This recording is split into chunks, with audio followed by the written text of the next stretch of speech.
Sim. Bom, olá a todos e todas que estão aqui hoje com a gente. Meu nome é Annelise Vendramini, eu trabalho junto com a Natália e a gente trabalha no Centro de Estudos em Sustentabilidade aqui do GVCS.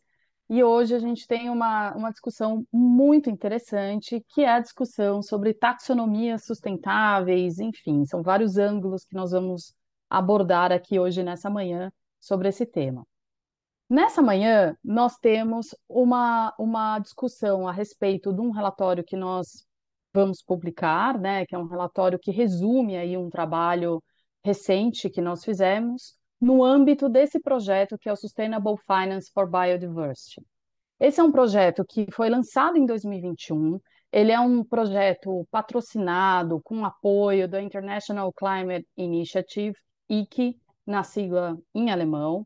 Ele é realizado, né, conduzido pela Frankfurt School of Business, que é nosso grande parceiro aí nesse projeto, e executado em dois países, no Brasil, por meio do nosso trabalho aqui no GVCS, e na Colômbia, por meio do trabalho do Fundo Action.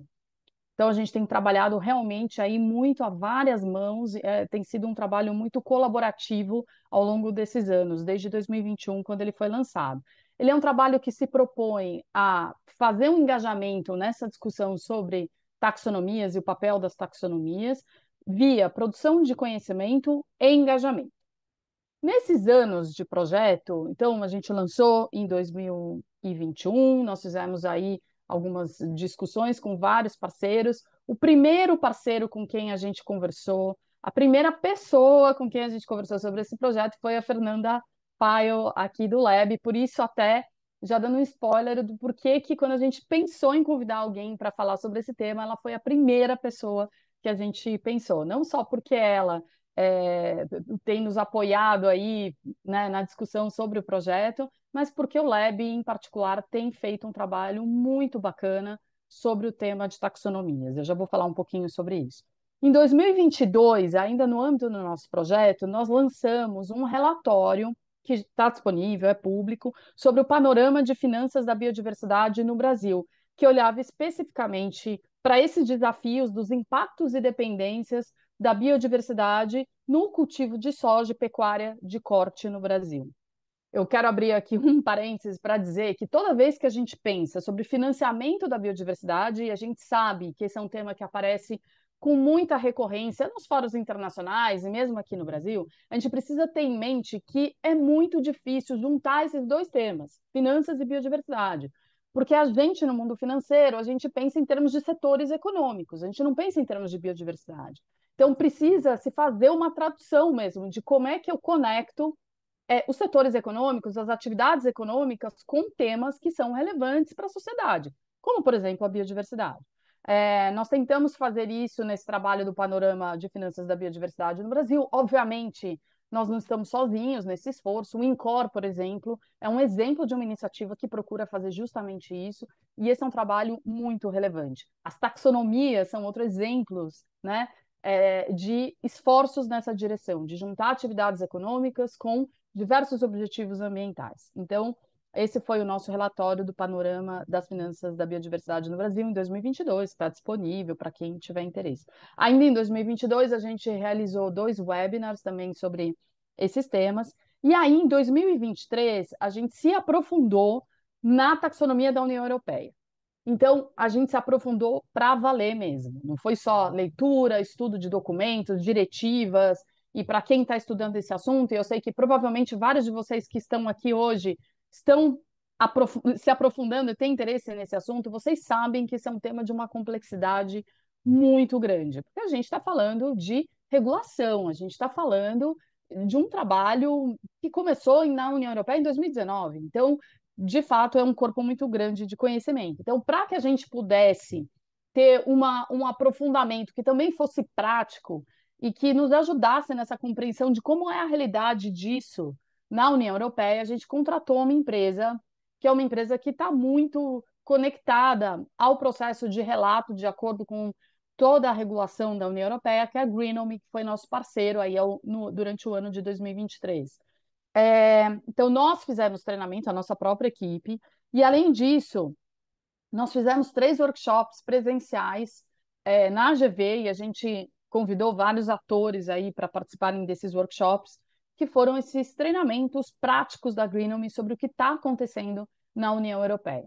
E o nosso interesse em fazer isso é porque nós queremos, e é o resultado dessa manhã hoje, discutir em particular a discussão, incluir, né, ou trazer uma lupa em particular sobre a discussão de biodiversidade nas taxonomias. A gente sabe que, enfim, do ponto de vista da União Europeia, são 6 ou 7, né? Agora me confundi, 6 ou 7 objetivos, 6 objetivos ambientais, e a biodiversidade é um deles. Para a gente aqui no Brasil, biodiversidade é um tema de fundamental importância, então a gente quis trazer uma lupa para esse objetivo da biodiversidade.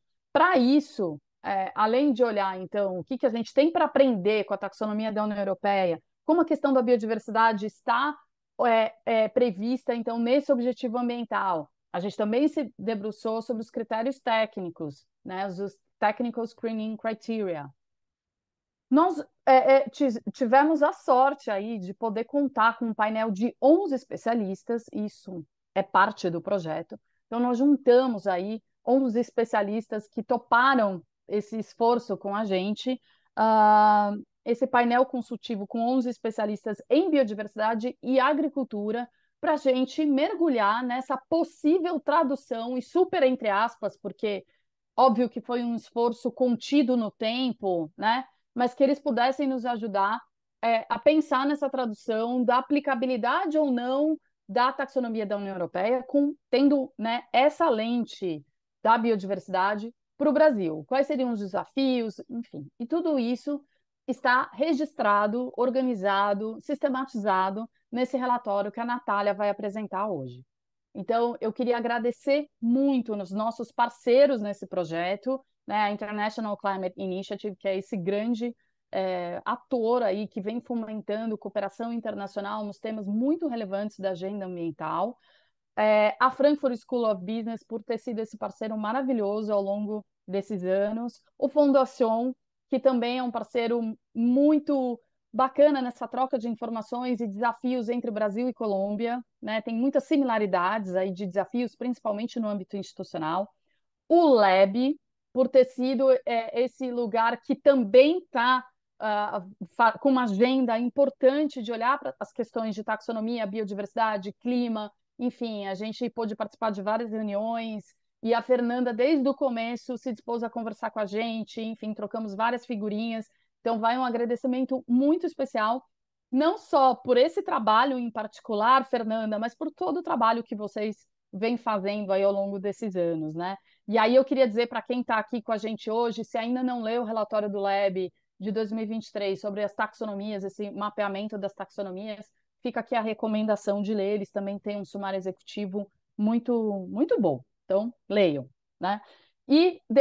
Então a Fernanda vai fazer uma apresentação. E para terminar, eu também queria agradecer, obviamente, toda a nossa equipe que esteve envolvida nesse projeto e também esses 11 especialistas que concordaram num tempo bastante curto em participar do nosso Delphi, né? Nós usamos o método Delphi para fazer esse trabalho com eles. Então, obrigada a todos. É uma maravilha que a gente chegue aqui, deixa eu ver, 13 de dezembro, né? Assim, no fim do ano, a gente chegue com essa reflexão conjunta. Bom, então, como é que a nossa manhã está organizada? A Fernanda vai falar um pouco sobre essa perspectiva do Lab com esse tema né, de taxonomias, em particular a questão da biodiversidade, e depois a Natália vai apresentar os principais insumos, as principais discussões sobre esse trabalho. Eu já vou deixar aqui o bode na sala, né, já que a gente está falando de biodiversidade, vamos botar, já temos um gato, vamos agora colocar um bode, que é, obviamente, né, gente, o tema da biodiversidade é muito complexo, ele tem muitas camadas, todos nós sabemos disso. Então, é muito importante que a gente realmente discuta esse tema, principalmente se a gente vai conectar com uma discussão de finanças, né? A gente não pode simplificar, é um tema que requer muito aprofundamento, cuidados, escolhas de caminhos, trade-offs, a gente sabe disso. A nossa contribuição aqui é muito humilde, no sentido da gente trazer elementos para essa reflexão, principalmente para um país com tão rica biodiversidade como é o caso brasileiro. Então, a gente tem essa preocupação, a gente quer se somar a esse diálogo com o GVCS, enfim. Então, é nesse espírito que a gente está aqui hoje, e com isso, eu agradeço vocês por estarem aqui com a gente. Passo a palavra para a nossa super, super querida Fernanda. Fernanda, por favor, está com você aí. Oi, Ana, muito obrigada. Palavras maravilhosas. Eu fico até sem graça. Quero agradecer muito o convite, né, teu, da Natália, para participar aqui do evento. Eu estou representando, como tu bem disse, o LAB, o Laboratório de Inovação Financeira, hoje, né? A gente tem feito um trabalho também de taxonomia e um trabalho, de biodiversidade.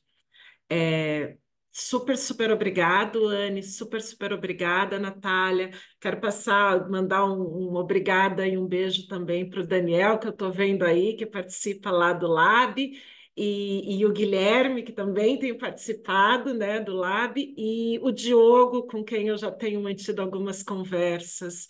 É, recentemente, né? E que está apoiando também esse super trabalho de vocês, que eu tenho acompanhado desde o começo, como tu disse, sempre com muita admiração. Vocês têm feito um trabalho completo, muito bem feito, como tudo que vocês fazem aí, e que eu acredito que é um trabalho necessário e é um trabalho muito oportuno. Necessário porque o tema é um tema essencial, né? A questão da taxonomia com a biodiversidade é essencial para um processo de transição verde sustentável, e oportuno porque coincide, né? Imagino que não de graça, né? Imagino que não seja acidente, coincide com o lançamento do Plano de Ação para a Taxonomia Sustentável Brasileira pelo Ministério da Fazenda, que ocorreu aqui no último dia 3, na COP. O nosso grupo de trabalho Riscos ASG, Clima e Transparência do LAB, ele conta com 2 subgrupos atualmente, né? Coincidentemente, um subgrupo de taxonomia, que atualmente é coordenado diretamente pelo Fernando Teixeira, e o subgrupo de biodiversidade nas finanças sustentáveis, que quem está tocando mais diretamente é a Beatriz Marcoge. Então, eu não preciso enfatizar como o Lab, como a gente vê esse tema com a importância desse tema. E eu quero começar hoje falando um pouco da importância da biodiversidade, né, para o mundo e para nós aqui no Brasil. Tem minha colinha aqui, não tenho slides, mas tenho minha colinha. O Brasil é conhecido por abrigar a maior biodiversidade mundial, né? Embora a gente tenha muita dificuldade em estabelecer um número exato, as estimativas são de que cerca de 10 a 15% das espécies de plantas e animais do mundo são encontrados aqui no Brasil, nos nossos ecossistemas, nos nossos diferentes biomas, que são a floresta amazônica, o Pantanal, a Mata Atlântica, o Cerrado, a Caatinga e o sempre esquecido Pampa da minha região. E cada um desses biomas tem uma rica biodiversidade própria, transformando o Brasil no país mais biodiverso do mundo. O mundo vive uma perda de biodiversidade sem precedente na história, e além da importância para os ecossistemas, a biodiversidade é vital também na luta contra a crise climática. E apesar disso, né, a agenda do clima tem sido amplamente discutida, especialmente desde o Acordo de Paris, que ocorreu em 2015, e isso é super bacana, mas apesar da importância da biodiversidade, esse tema ainda tem recebido muito menos atenção do que a agenda do clima. E a relação entre clima e biodiversidade é de retroalimentação, né? A mudança climática impacta negativamente a biodiversidade, né, estressando, elevando o estresse das espécies na vegetação, e os oceanos e os rios são fundamentais na absorção de gases de efeito estufa. E ainda as principais fontes de emissão de gases de efeito estufa estão ligados ao uso inadequado da biodiversidade e à exploração inapropriada dos recursos naturais. Nos países desenvolvidos, essa exploração está muito frequente, está muito associada ao uso de combustíveis fósseis. Nos países subdesenvolvidos, está mais ligado ao uso da terra, e esse é o caso do Brasil, onde 44% das emissões de gases de efeito estufa provém do uso inadequado da terra, do solo. E esses dados representam um desafio muito grande. Mas, além de um desafio, essa realidade também aponta uma grande oportunidade, que é a oportunidade de desenvolver soluções baseadas na própria natureza, e no que a própria biodiversidade pode oferecer. Ainda a perda de biodiversidade e do capital natural, o assunto tem sido fruto de acordos e tratados internacionais, né, assim como a questão do clima. Um importante marco nesse tema foi estabelecido em 2011, na Convenção sobre Biodiversidade Biológica, né, que o marco foram as metas de Aichi, que são um conjunto de iniciativas destinadas a bloquear a perda da biodiversidade e promover o uso sustentável e efetivo dos recursos e serviços da biodiversidade. Como a gente sabe, as metas não foram cumpridas, elas não promoveram uma mudança, não conseguiram promover uma mudança sistêmica para equilibrar o uso dos recursos naturais. E aí um novo marco para a biodiversidade, quando as metas elas valiam até 22, né, 2022, então nesse ano um novo marco foi feito na Conferência das Partes, a COP15 de biodiversidade, que ocorreu em Montreal no ano passado. Nessa COP foi estabelecida uma nova meta, similar ao que foi estabelecido no Acordo de Paris, com uma ideia central de que a natureza possa se recuperar até 2050, né? Que a gente possa garantir a recuperação da biodiversidade até 2050, o que, por sua vez, ajudaria a manter a meta do próprio Acordo de Paris. Então, foi assinado o novo Marco Internacional da Biodiversidade, o Kunming-Montreal. Esse novo marco enfatiza a importância de tratar a biodiversidade de uma forma separada da questão do clima, né? Reconhecendo, obviamente, que ambos se complementam. E um outro tópico muito importante que foi discutido na COP15 de biodiversidade foi que os diversos países tinham que revisar suas estratégias de biodiversidade, e a questão das finanças direcionadas para a biodiversidade também foi levantada, inclusive com o novo Fundo Global para a Biodiversidade. E é nesse contexto que a gente traz a questão da taxonomia, a adoção de uma taxonomia com regulamentações ambiciosas, com regulamentações harmonizadas, para impulsionar a transformação do mercado financeiro em direção à sustentabilidade. Uma taxonomia para as finanças sustentáveis significa basicamente um sistema de categorização, um sistema bem estruturado de categorização que define de uma forma clara atividades, ativos, inovações, setores e categorias que possuam contribuições substanciais para as metas que são definidas nessa taxonomia, né, que podem ser metas climáticas, metas de biodiversidade e metas sociais. Esse sistema de classificação, ele oferece também critérios e indicadores específicos para avaliar a sustentabilidade de uma atividade, de um projeto, de um setor, de uma inovação, de um país. Esse sistema, idealmente, ele deve ser interoperável com as demais taxonomias, ou seja, ele deve ser comparado com as demais taxonomias, de forma que respeite as especificidades locais, as especificidades do país que está implementando essa taxonomia, mas também que garanta que essa taxonomia converse com outros países, com as taxonomias de outros países. E aí, essa padronização, né, esse esforço facilita decisões de desenvolvimento e decisões de desenvolvimento de políticas públicas que sejam coerentes com as metas nacionais para o clima e para a biodiversidade e com os acordos internacionais. Uma taxonomia também desempenha um papel essencial na promoção da transparência. Por quê? Porque uma taxonomia traz uma compreensão mais clara das informações que são relacionadas às nossas atividades, serviços, setores e projetos econômicos.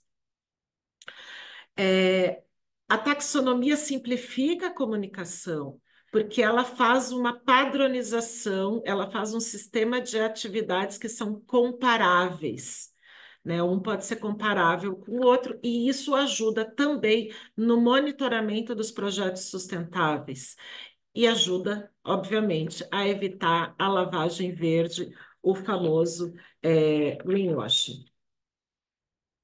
Eu quero ressaltar também que criar e implementar uma taxonomia para as finanças sustentáveis é, obviamente, um desafio enorme, é um desafio complexo e é um desafio que necessita de muita estratégia. É necessário, para a implementação de uma taxonomia, um conjunto de critérios e princípios que garantam que essa taxonomia vai funcionar e que sejam pilares para a construção de uma estrutura sólida que direcione o investimento e o financiamento para aquelas atividades que sejam alinhadas com os objetivos que estão definidos nessa taxonomia. A contribuição dos projetos, setores, atividades, inovações para um ou mais dos objetivos de uma taxonomia é central, e ela tem que garantir que as atividades sejam realmente sustentáveis em suas várias dimensões. E um dos princípios mais importantes nesse sentido é o princípio de não causar dano significativo a nenhum dos outros objetivos da taxonomia. Eu quero ressaltar que esse princípio de não causar dano é crucial para evitar efeitos colaterais adversos. Quer dizer, esse princípio garante que, ao buscar um objetivo de sustentabilidade, a taxonomia, o projeto, não prejudique outros objetivos da taxonomia. E essa abordagem é super importante, porque muitas vezes uma ação que é positiva numa área pode ter efeitos colaterais negativos em outra área.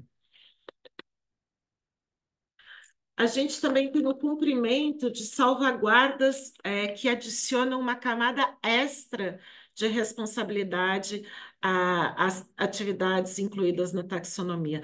As salvaguardas, elas reforçam o compromisso com a sustentabilidade, mas elas também estabelecem padrões éticos, padrões legais que devem ser respeitados, atuando meio como uma linha de base um padrão que garantam que as práticas e os investimentos respeitem aspectos fundamentais estabelecidos na taxonomia, como direitos humanos, as normas trabalhistas e a proteção ambiental. É tipo um filtro que assegura que, independente dos benefícios ambientais, econômicos ou sociais que uma ação possa trazer, ela não vai violar outros princípios éticos e sociais básicos. É, Ainda a gente tem a questão da coerência, a consistência e a proporcionalidade das taxonomias, que são critérios que estão interligados e conferem uma harmonia nesse processo da taxonomia. Eu acho que é muito importante ressaltar que uma taxonomia ela deve ser concebida como uma ferramenta orgânica, sempre evolutiva e que seja capaz de se adaptar às mudanças no conhecimento, às mudanças nas inovações tecnológicas, às mudanças científicas, às mudanças nos processos sociais, às mudanças econômicas. Então, uma taxonomia, quando implementada, ela tem que ter essa possibilidade de adaptação. A criação e a implementação das taxonomias ao longo em volta do mundo já é uma realidade. A União Europeia foi uma precursora nesse momento, quando em 2020 já lançou a primeira taxonomia que a gente conhece. Aqui na América Latina, a primeira taxonomia a ser implementada foi a taxonomia colombiana, que trouxe uma grande inovação que a taxonomia brasileira está baseada, que foi incorporar os aspectos da biodiversidade nessa taxonomia. E a gente seguiu com a taxonomia do México, que incorporou aspectos sociais. E ao trazer essa análise para o cenário brasileiro, a gente incorporou, o Brasil incorporou todas essas experiências anteriores, como eu disse, garantindo a interoperabilidade, a taxonomia, o plano de ação de taxonomia que o Brasil, como eu falei, lançou lá no começo desse mês, na COP. Ele tá baseado em outras taxonomias, mas especialmente na taxonomia da União Europeia, do México e da Colômbia, garantindo as especificidades locais e a interoperabilidade. Eu já estou acabando, meninas. Eu estou vendo que meu tempo aqui tá chegando no fim. Os objetivos desse plano de ação, eles são super ousados e são bastante abrangentes. E, para nossa alegria, eu acredito que esse é um ponto muito importante, ele conta não só com metas ambientais e climáticas, como a mitigação e adaptação às mudanças, à crise climática, mas ele também conta com objetivos de biodiversidade e proteção dos ecossistemas. São abordados também objetivos sociais, como a geração de trabalho decente, a redução da desigualdade racial e de gênero e a promoção da qualidade de vida. Esse plano de ação é ousado, ele traz várias inovações em relação às demais taxonomias, ele tem a perspectiva de ser lançado em um ano, que também em si, além dos objetivos, o prazo de atuação é bastante ousado. Agora, na primeira fase, ele vai concentrar-se em metas específicas, como a mitigação da mudança do clima e a adaptação, e o uso sustentável do solo e da floresta e a prevenção da contaminação, que é um outro ponto que eu acredito que esse estudo, que esse projeto de vocês tem tanta aderência e é tão importante ao que está a realidade do país.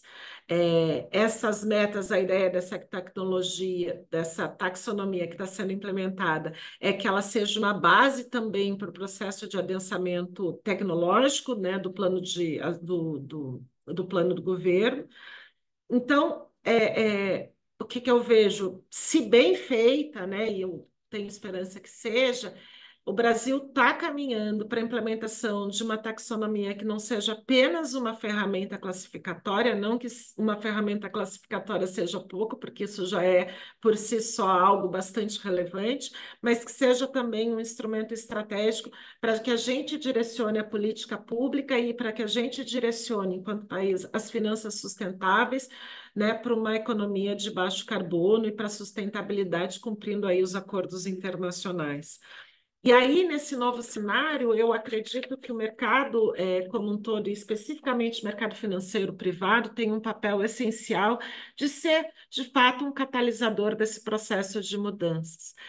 Eu passei um pouco aqui do tempo, mas quero agradecer imensamente a vocês e parabenizar pelo evento e passar a palavra, então, para a Natália, que eu estou super, super ansiosa para ouvir o que tu tem para falar com esse relatório, Natália.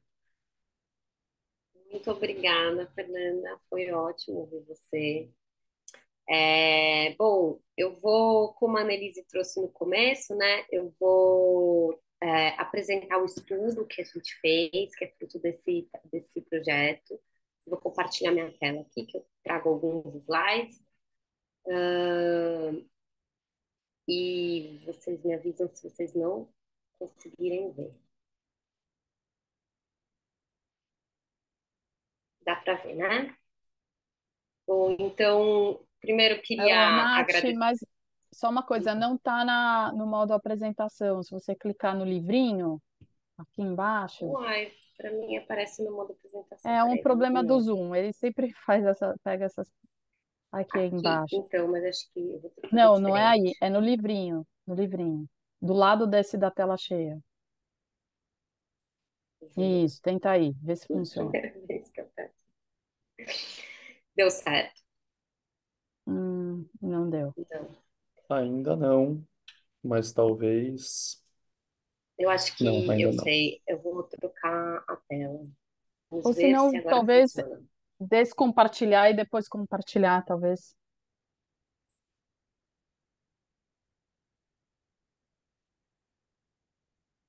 Como está? Não.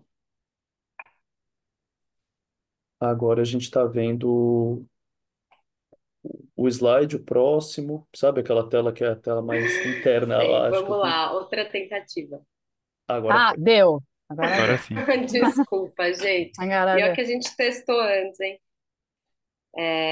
Bom, então começamos de novo. Eu venho aqui apresentar um estudo que a gente realizou no âmbito desse projeto.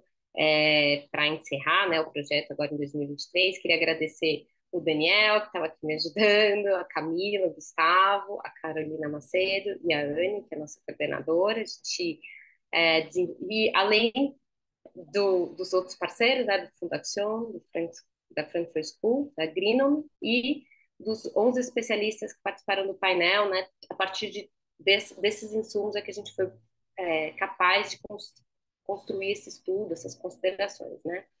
Então, a gente está... eu vou começar... O nome do estudo é esse, né? Considerações para uma taxonomia sustentável no Brasil, e a gente tem foco em biodiversidade como um projeto como um todo, né? Então, esse é o sumário do estudo. A gente tem um primeiro capítulo introdutório que fala sobre as finanças para a biodiversidade em si.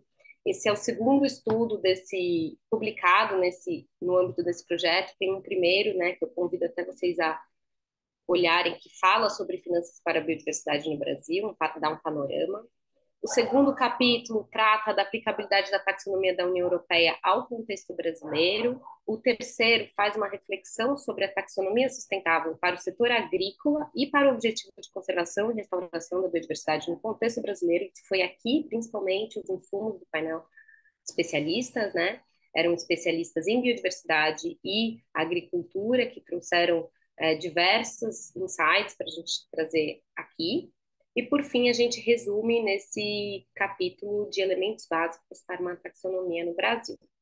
Então, aqui falando das finanças para a biodiversidade, eu não vou me alongar, porque a Fernanda trouxe uma super panorama. Então, queria dizer, né, o Brasil abrange a maior biodiversidade do mundo, como ela trouxe, e que a biodiversidade é bastante estratégica para o Brasil. A biodiversidade ela promove resiliência dos ecossistemas, promove serviços ecossistêmicos e ela acaba sendo relacionada, no caso brasileiro, mas também em outros do mundo, né, a segurança alimentar, hídrica, energética, saúde, renda, modos de vida, tem uma dimensão imaterial de relações entre, né, sociedade e biodiversidade que estão relacionados a beleza estética, relações espirituais, educacionais.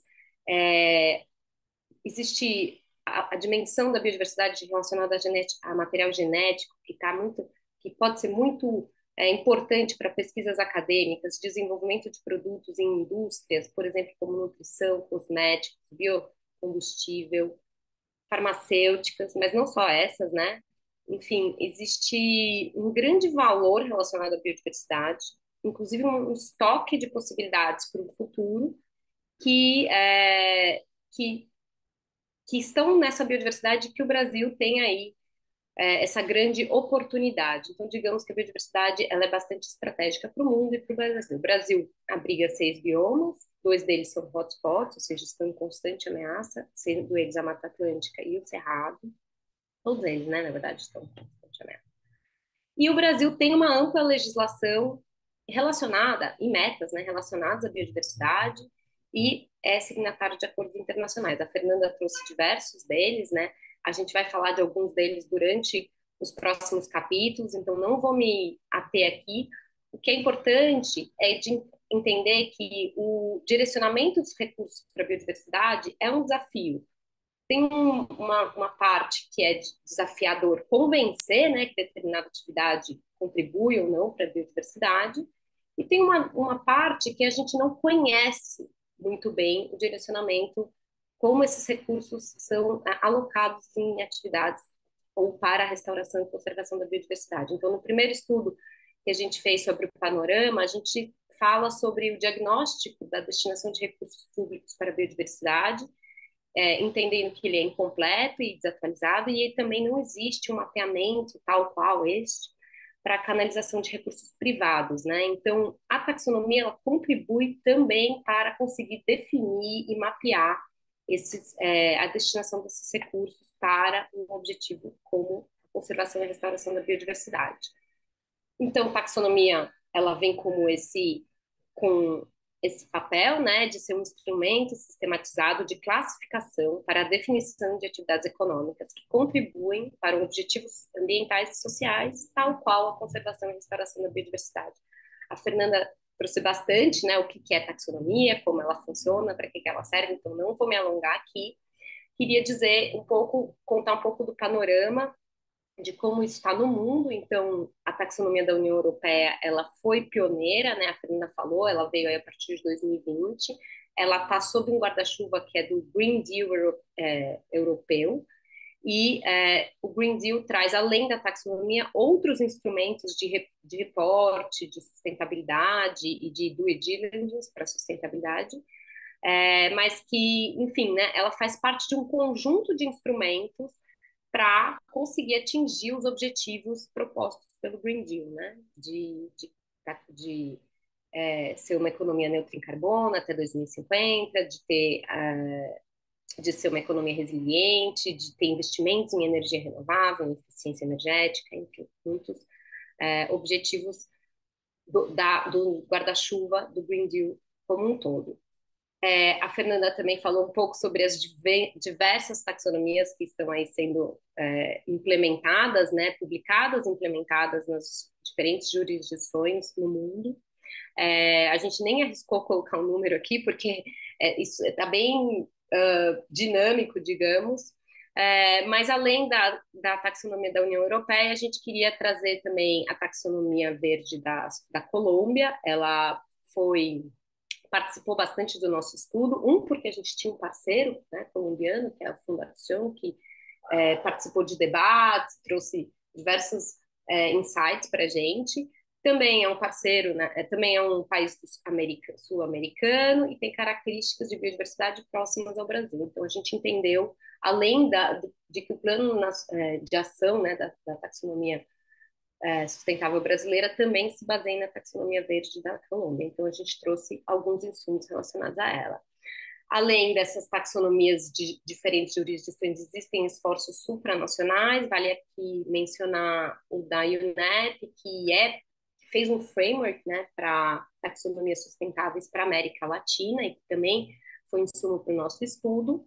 A Anne e a Fernanda já falaram, os objetivos nas taxonomias, em grande parte, são relacionados, são objetivos ambientais, né? E a maioria deles focados em mitigação e adaptação às mudanças climáticas, mas a própria UNEP traz, né, no framework, a necessidade de considerar as especificidades locais e, por exemplo, na América Latina, objetivos sociais e relacionados à biodiversidade são de grande relevância e devem, né, ter prioridade também. A Fernanda falou bastante desse desafio aí de promover a interoperabilidade, ou seja, que as taxonomias sejam comparáveis e, ao mesmo tempo, contemplar as especificidades brasileiras. E no nosso estudo, conforme a gente vai entrando, né, em critérios técnicos, a gente percebe como esse é um grande desafio e cada escolha vai esbarrar aí, né, entre ser interoperável e contemplar as especificidades locais.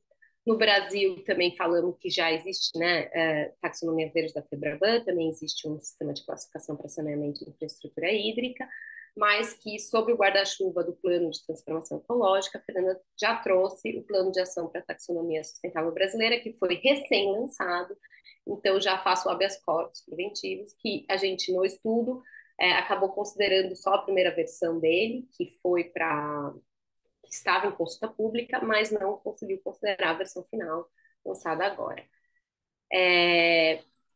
Bom, o próximo capítulo, então, fala da aplicabilidade da taxonomia da União Europeia ao contexto brasileiro. E por que que isso é relevante, né? Por que que a gente está falando da taxonomia da União Europeia? Então, eu listei 3 motivos. O primeiro é a gente percebeu no contato com as empresas e com as instituições financeiras, mas principalmente com as empresas, que elas vão ter que reportar para a Europa. Aquelas empresas que têm relações de mercado com a Europa, ou que são subsidiárias europeias, ou que atuam no continente europeu, e as instituições financeiras também, elas vão ter que reportar de acordo com os indicadores da taxonomia da União Europeia.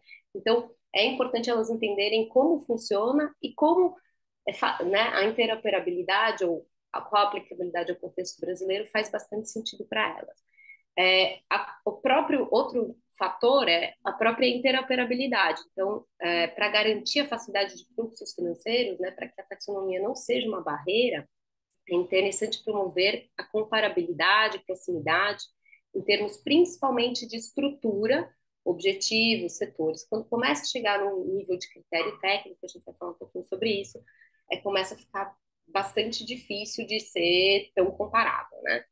E, por fim, a taxonomia da União Europeia ela é uma referência, ela foi pioneira, ela traz aí essa estrutura que está sendo base para diversas outras taxonomias e, por isso, fazer esse depara nos pareceu bem relevante. Nesse contexto, a gente olhou para a estrutura da União Europeia, da taxonomia da União Europeia, para a governança, né, de desenvolvimento dos critérios técnicos, para o escopo de reporte, para os setores econômicos abrangidos, para os objetivos e para os critérios técnicos. No âmbito dos critérios técnicos, a gente teve que ser bem específico e eu vou falar sobre eles no capítulo 3. Bom, então, em termos de estrutura, a Fernanda também trouxe essa estrutura que hoje é base para tantas outras taxonomias, né? Que é olhar se uma atividade econômica contribui significativamente para um determinado objetivo. Em seguida, olhar se essa mesma atividade econômica não gera danos significativos para outros objetivos, se essa atividade econômica atende às salvaguardas sociais mínimas e, por fim, se ela atende aos critérios técnicos. Na verdade, os critérios técnicos, eles são o meio pelo qual se define se a atividade econômica contribui significativamente para um objetivo e não causa dano significativo a outros objetivos. Então, o critério técnico, ele media, né, eles são né, um link para a gente entender se uma atividade contribui ou não para esses objetivos. E daí a importância de olhar para esses critérios técnicos, né? Como esses critérios técnicos foram desenvolvidos na União Europeia. Na União Europeia, os critérios técnicos são, em sua maioria, métricas, indicadores, e eles definem limites, né? Para dizer, a partir daqui é sustentável ou não. Eles foram definidos e desenvolvidos por um grupo de experts por objetivo em 2019, e esse grupo de experts ele envolvia diversos setores da sociedade, então tinham instituições financeiras, setor produtivo, academia, representantes da sociedade civil e organizações, né, da União Europeia e internacionais. A partir de 2020, os critérios técnicos ficaram sob responsabilidade da Plataforma para Finanças Sustentáveis, que tem uma organização um pouco diferente, ela se organiza em subgrupos temáticos, setoriais, para debater e elaborar em conjunto com outros partes interessadas esses critérios técnicos. Né, a plataforma ela produz um relatório, publica esse relatório com a lista de critérios técnicos para uma atividade, para um determinado objetivo, e daí entra num processo legislativo, em que aquele estudo vai ser digerido, digamos, para se transformar em regulamentação. Então, quais atividades e quais critérios técnicos serão regulamentados né, na taxonomia, eles viram atos delegados. É uma governança interessante, ela é formalizada, então, e a Fernanda trouxe a questão da necessidade da taxonomia ser atualizada, ser dinâmica, porque esses critérios técnicos eles têm que acompanhar a evolução da tecnologia, a evolução da sociedade, das metas do país. Então, é interessante que essa governança seja formalizada, né, para que esse processo seja contínuo e frequente.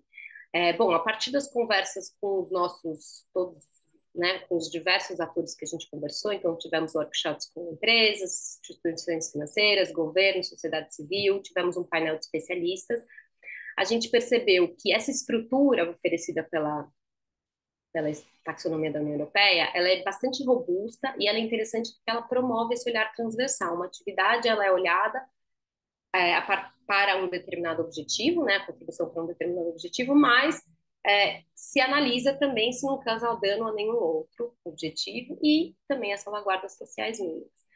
Ela também, esses critérios foram criados baseados na melhor ciência disponível, né, a partir desse grupo de experts, e eles refletem umas especificidades locais.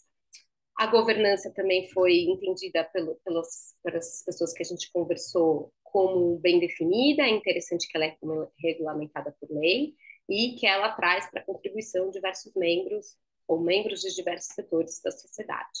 Isso em termos de estrutura e governança. Tratando do reporte, do escopo de reporte, né, lá na União Europeia é definido por essa diretiva, o CSRD, que é o Corporate Sustainability Reporting Directive. Ele inclui, ou seja, trata como o reporte de acordo com a taxonomia da União Europeia é anual e é obrigatório por um determinado rol de empresas, né?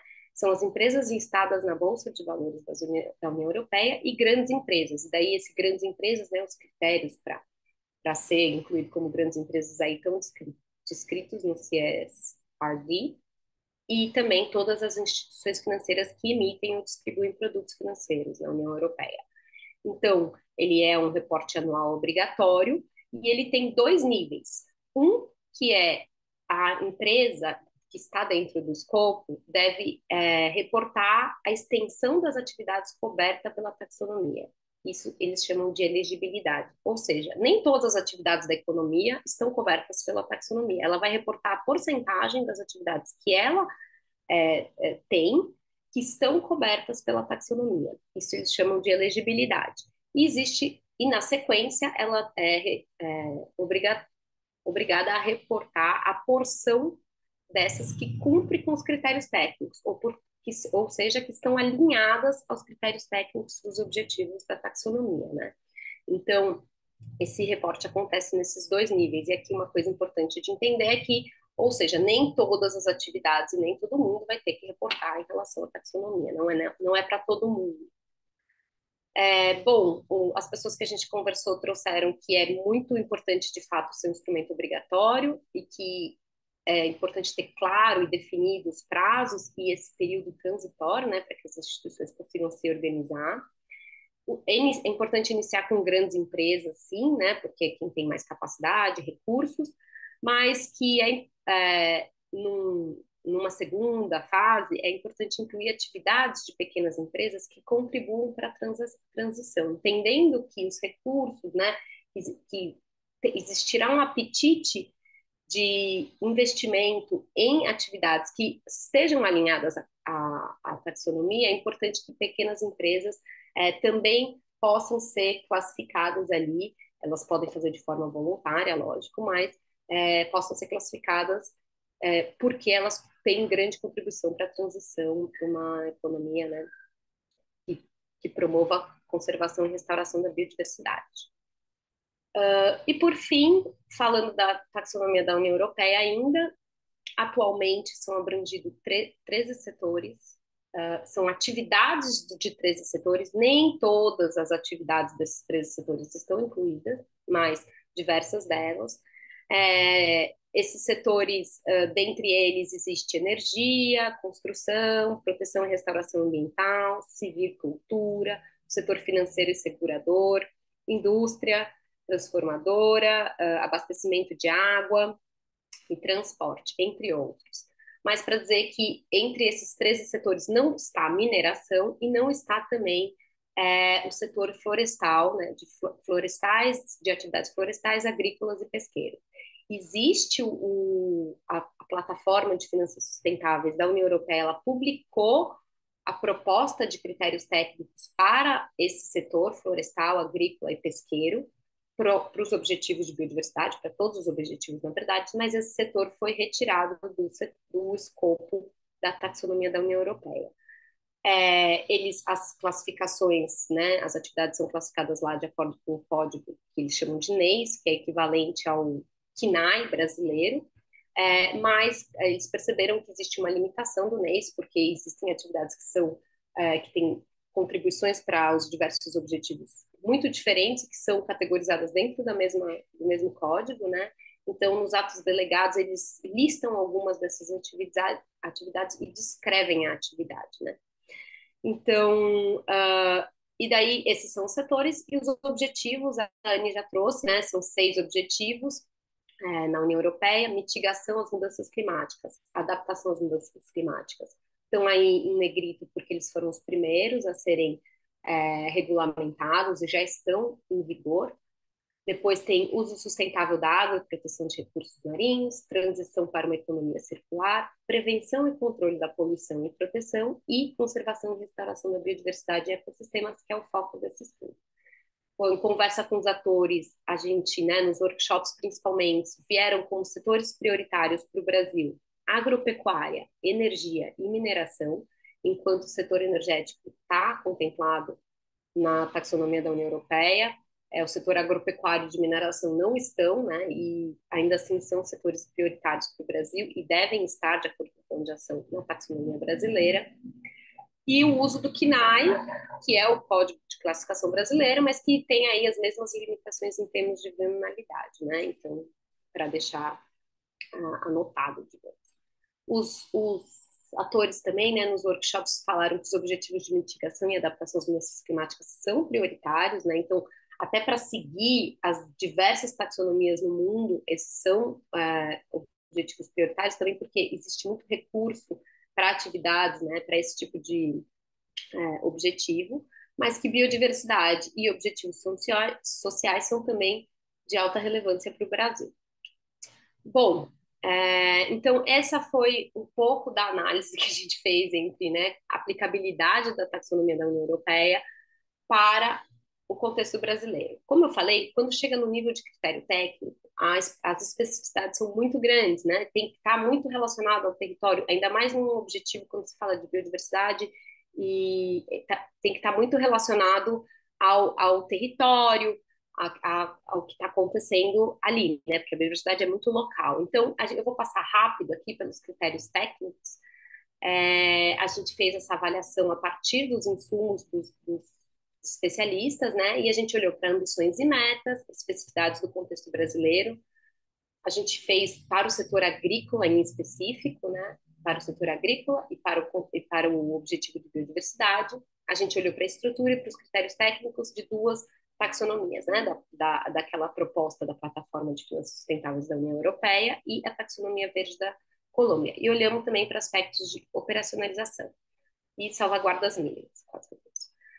Então, em termos de ambições e metas, o Brasil tem aí vasta regulação sobre metas sobre biodiversidade, algumas das mais, e agricultura, algumas das mais citadas foi a Lei da Proteção da Vegetação Nativa, que é o Código Florestal, seus instrumentos, né, o CARI, para as contribuições nacionalmente determinadas, que ainda que sejam para o NFCCC, né, para clima, como a Fernanda trouxe, tem muita relação entre clima e biodiversidade, a Lei da Biodiversidade, que trata mais do aspecto de recursos genéticos, e com um olhar aí de práticas agrícolas, o Plano Safra e o Plano APC foram trazidos, né? Uma das recomendações dos especialistas foi que a taxonomia brasileira visasse a conversão zero de vegetação nativa ou em processo de restauração, ainda que isso não seja regulamentado, não esteja em um marco legal para todos os biomas brasileiros, para se dizer que contribui para a conservação e restauração da biodiversidade, é importante que as atividades econômicas não requeram conversão de vegetação nativa. E também porque existe muito espaço e terras degradadas para o cultivo agrícola no Brasil. Especificidades brasileiras importantes de serem consideradas. O que é sustentabilidade, o que é uma atividade agrícola sustentável para cada bioma é muito diferente no Brasil, porque os biomas, né, dada a dimensão continental, mas porque cada bioma tem características muito particulares, então isso deve ser considerado. Também seria importante considerar as atividades que acontecem em áreas de vegetação nativa de forma diferente das atividades que acontecem em área já desmatada, porque existe uma preocupação aí de reconhecer positivamente as unidades agrícolas que conservaram a vegetação nativa, né? E atividades agrícolas em vegetação nativa conservada devem ter características bastante diferentes de atividades agrícolas que ocorrem em áreas já desmatadas. E também considerar que no Brasil, dada a dimensão, existe uma diversidade de perfis de unidades agrícolas muito grande. Então, unidades agrícolas que tamanho, receita, também relacionado a se produz commodity ou não, diferentes formas de uso da terra, e isso deve ser considerado. Algumas recomendações, então, foram adotar critérios técnicos adicionais por bioma e por cultura agrícola, para algumas das culturas agrícolas, como soja ou cana-de-açúcar, reconhecer positivamente as unidades agrícolas que conservaram vegetação nativa, né, e aí poderia se estabelecer a data de corte do Código Florestal, a obrigatoriedade de grandes unidades agrícolas relatarem na primeira fase, mas contemplar na primeira fase, ou nos projetos pilotos, ou na fase de teste, pequenas e médias unidades agrícolas para entender e compreender essa diversidade, e também considerar aí uma metodologia e critérios técnicos específicos para práticas agrícolas que acontecem dentro de terras homologadas para povos e comunidades tradicionais, porque existem particularidades importantes nessas terras, né, nessas situações. Em termos de estrutura e critérios técnicos, eu comentei que a gente olhou para a plataforma, né, para a taxonomia da União Europeia, que não foi regulamentada ainda, e para a taxonomia verde da Colômbia, enquanto que a plataforma para finanças sustentáveis da União Europeia fez uma proposta de 3 grandes conjuntos de critérios técnicos. Um deles é comum, toda atividade teria que responder esses critérios técnicos, e outros deles são exclusivos, digamos, né? Você pode optar por ou responder ao uso da terra ou responder ao uso de pesticidas e agrotóxicos. Daí um dos comentários dos especialistas é que esses conjuntos de critérios eles não são excludentes, eles deveriam, todas as atividades agrícolas deviam responder a todos esses conjuntos de critérios. A plataforma para finanças sustentáveis na Europa, ela propõe métricas e limites, então são indicadores, na maioria das vezes quantificáveis, que é uma diferença da taxonomia verde da Colômbia. Então, na taxonomia verde, eles se baseiam na estrutura da União Europeia, mas especificamente para os setores de uso da terra, né, que é pecuária, silvicultura e agricultura, eles têm uma estrutura diferente. Essa estrutura vai de responder à normativa, à legislação colombiana, gestão ambiental, um segundo nível, depois tem critérios gerais para clima e para conservação, e por fim tem critérios de elegibilidade setoriais. Esses critérios não são métricas, não são limites, não são quantificáveis, são uma lista de boas práticas, né, para cada um desses setores, e essas listas, elas são divididas em 3 níveis. Um é as práticas básicas, o segundo é as práticas intermediárias, e o terceiro são as práticas avançadas ou transformativas. E daí, as atividades econômicas agrícolas, elas se enquadram em um desses níveis, né? Conversando até com os parceiros da Colômbia, eles falaram que acharam muito difícil conseguir uma lista de critérios únicos, né, um guia único para toda a diversidade que existe dentro do setor agrícola, então que a taxonomia tem também uma função de guia para a transição, né, quais são as boas práticas que você deve perseguir para sair do básico, ir para o intermediário e para o avançado. E numa pergunta, né, de sim ou não ali, para os especialistas, houve uma preferência, ainda que pequena, pela taxonomia, pela estrutura e critérios técnicos da taxonomia colombiana.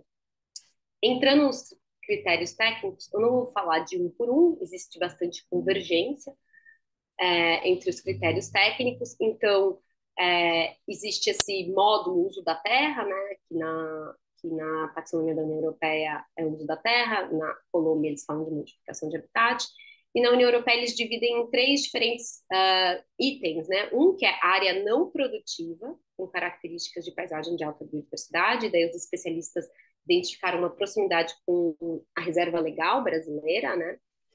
Já prevista em lei, área de cultivo rica em biodiversidade, e daí uma das questões que foram trazidas é que a agricultura no Brasil é bastante baseada em espécies exóticas, o que dificultaria ser rica em biodiversidade, né? Porque a gente, quando fala de biodiversidade, tem que ser espécies nativas. E, por fim, tem um uso da terra, que é a área de conservação, sobre o esquema de conservação oficial, que se identificou uma proximidade com a RPPN, né?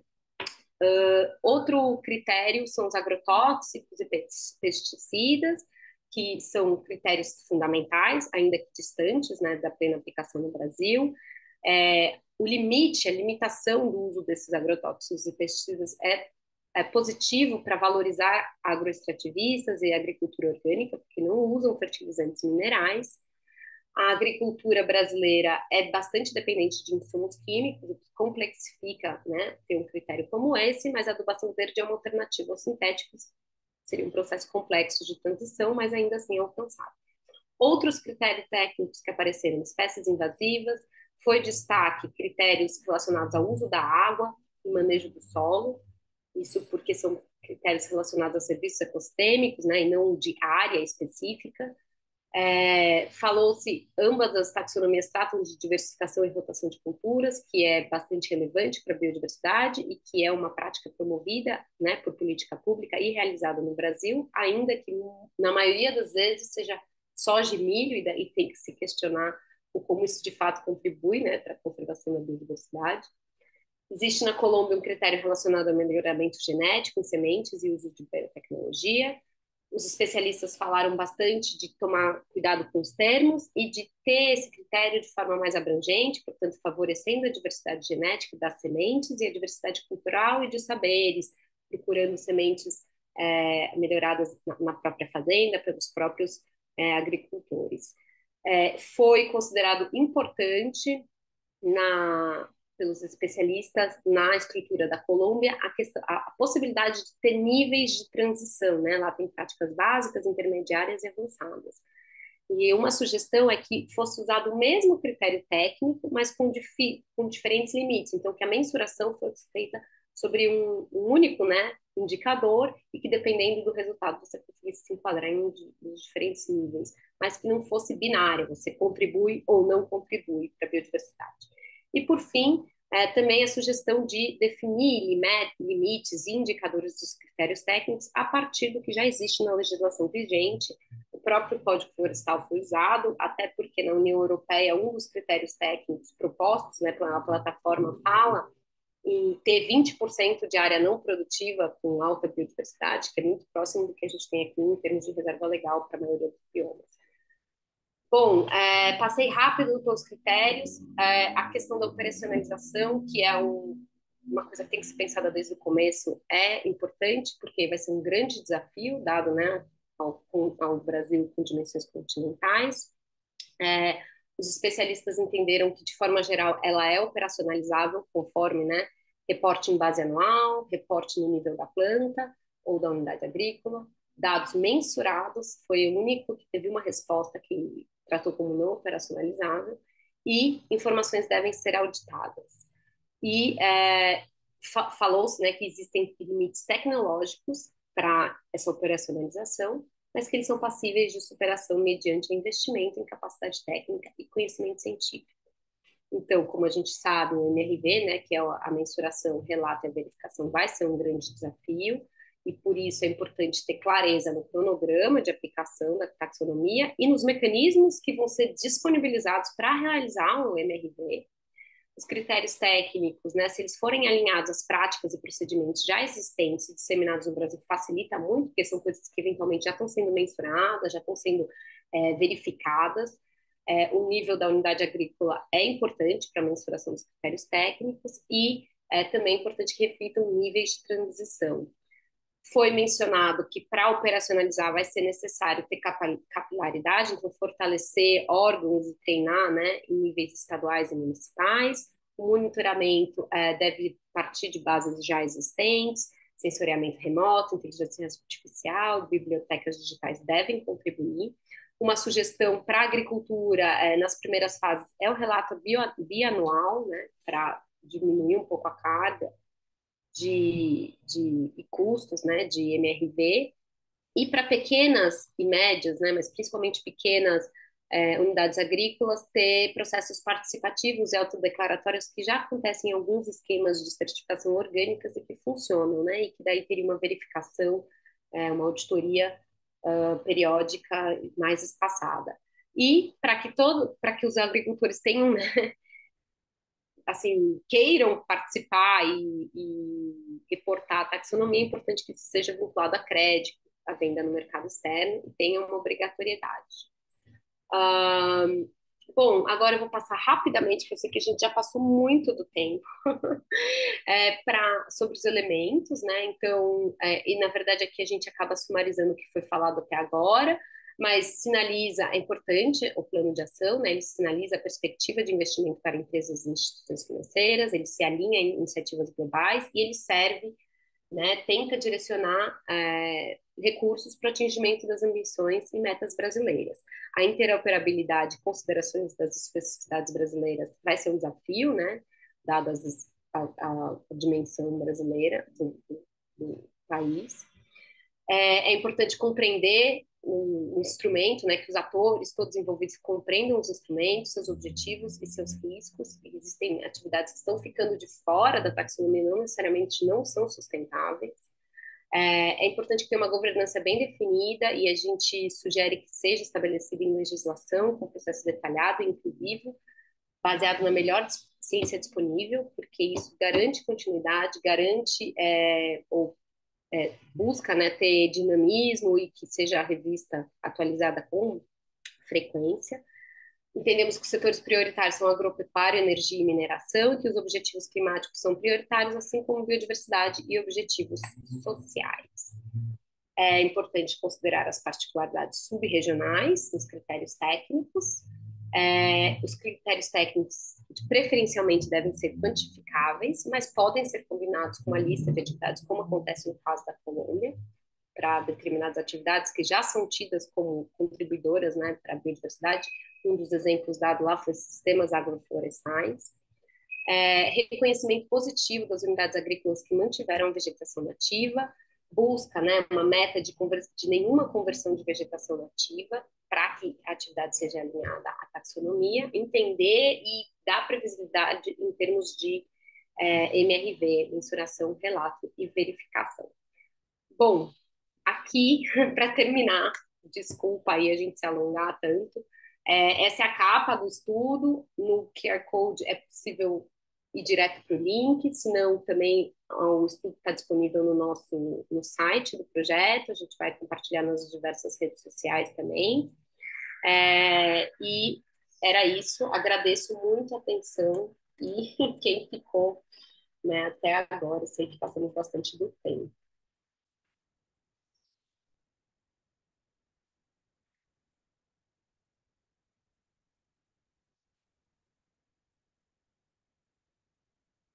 Oi? Acho que a Obrigado, gente Nath. pode. Acho que obrigada. Acho que a gente pode encerrar, né? Não sei. Eu trouxe aqui para vocês o estudo. Existem outros estudos que foram feitos no âmbito desse projeto que são bastante interessantes. Tem uma série de videoaulas, né, Dani, que tratam de finanças e biodiversidade. Então, são 7 vídeos no YouTube. E, além disso, tem também um grupo no LinkedIn, acho que vale a pena só compartilhar, a gente vai mandar para os participantes para que eles se inscreveram, mas também existe um grupo no LinkedIn que a gente está reunindo pessoas interessadas no tema, a gente percebe que existe muita gente interessada nesse tema, engajando nas redes sociais do GVSES, então a gente fez também eu vou compartilhar aqui de novo, só para vocês verem. o link no LinkedIn. Vocês estão bem? Acho que não, né? A gente pode mandar também por e-mail, acho que agora. Mas é Obrigada, isso. Nath. E também a gente pode ficar à disposição, né? Caso alguém tenha alguma dúvida, pode nos escrever e, enfim, a gente responde por e-mail. Exatamente. Bom, agradecemos muito a participação de todo mundo que ficou até agora e busquem lá todos os produtos, especialmente esse relatório que a gente apresentou no site, nas redes sociais.